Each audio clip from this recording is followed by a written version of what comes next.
Ok. Merci beaucoup. Je vais partager un message avec vous. Et le message en question que Dieu m'a mis à cœur de parler avec vous, c'est de la consolation. Je vais parler des choses importantes, des thèmes importants que Dieu m'a inspiré de vous parler. Et la première d'abord, je vais commencer par la consolation. Ne vous inquiétez pas, la Bible déclare ceci dans les livres de Marc.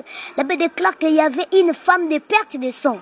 Alors là, un espoir qu'il y aura encore. Alors là, un espoir que ce sang peut s'arrêter encore. Je peux avoir encore une consolation. Je peux avoir encore une guérison. C'est ça la femme de perte de sang.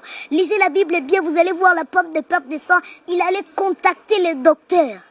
Mais rien n'a changé. Lorsqu'il a contacté Jésus, il a vu une consolation nouvelle. C'est par là que j'aimerais vous dire ceci. N'ayez pas peur. Croyez toujours en Dieu. Priez, jeûnez, marchez dans la crainte de Dieu comme il faut. Car la Bible déclare dans les livres des Proverbes que la crainte de l'Éternel, c'est le commencement de la sagesse. La Bible n'a pas dit que la sagesse, c'est le commencement de la crainte de Dieu. Non, non, non, non. Mais la Bible dit ceci, que la crainte, ça commence d'abord par la crainte de Dieu. Et c'est par là que tu vas recevoir la sagesse. C'est un peu ça. Ayons confiance à Dieu. Ayons confiance à Dieu, car c'est le temps où Dieu doit manifester sa gloire. C'est le temps de la consolation, car tu as beaucoup pleuré. Assez de pleurer, car c'est le temps où Dieu doit te visiter. La femme de perte de sang, plus d'espoir. Mais ce jour-là, il avait réussi sa guérison. Nous allons lire aussi le livre de Jean chapitre 2. La Bible déclare ceci, les vases étaient négligés. Les 6 vases. Pourquoi je suis en train de dire que les 6 vases en question nous représentent? Je rentre dans le livre de Genèse. La Bible déclare ceci, le 6e jour, Dieu créa l'homme. Les 6 vases étaient dehors. Il ne croyait plus qu'il y aura des espoirs que je peux entrer encore dans la fête. Mais Dieu, Jésus a fait de manière qu'il utilise seulement les 6 vases qui étaient dehors. Prenons l'exemple de Mephibosheth. Mephibosheth, plus d'espoir, boité. Il ne pouvait plus croire que je veux manger dans la table du roi. Mais la Bible déclare à un moment donné, Dieu a rappelé à David qu'il y a un Mephibosheth que tu dois manger avec lui. C'est-à-dire que c'est le temps de la consolation, mon frère. Toi qui me suis, tu as des problèmes, appelle-nous dans le numéro qui est affiché. On va prier pour toi. Car c'est le temps où Dieu doit consoler ta vie. Alléluia. Mais Mephibosheth est dehors. Il ne pouvait plus croire qu'il y aura encore des espoirs.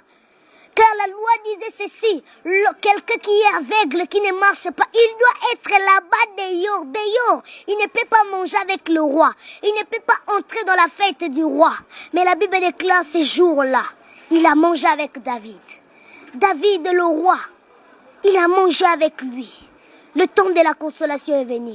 Il ne faut plus avoir peur. Et le deuxième thème que j'aimerais parler avec vous, c'est la prière.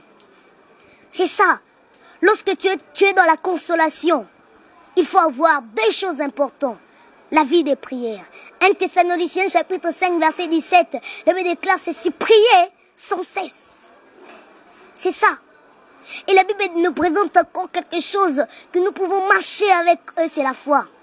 La foi est une ferme assurance de choses qu'on espère, mais une démonstration d'une chose qu'on ne voit même pas. La foi est un petit mot, mais ça peut faire sortir beaucoup de choses. Lorsque tu es dans la consolation, 2 choses importantes, la vie des prières et la foi. C'est ça, les 2 choses importantes.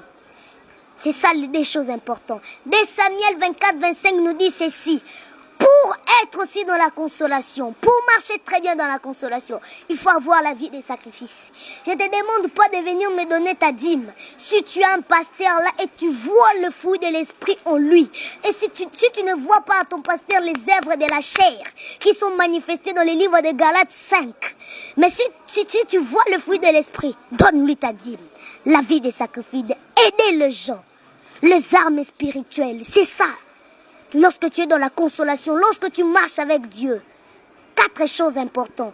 La vie des prières, la foi et la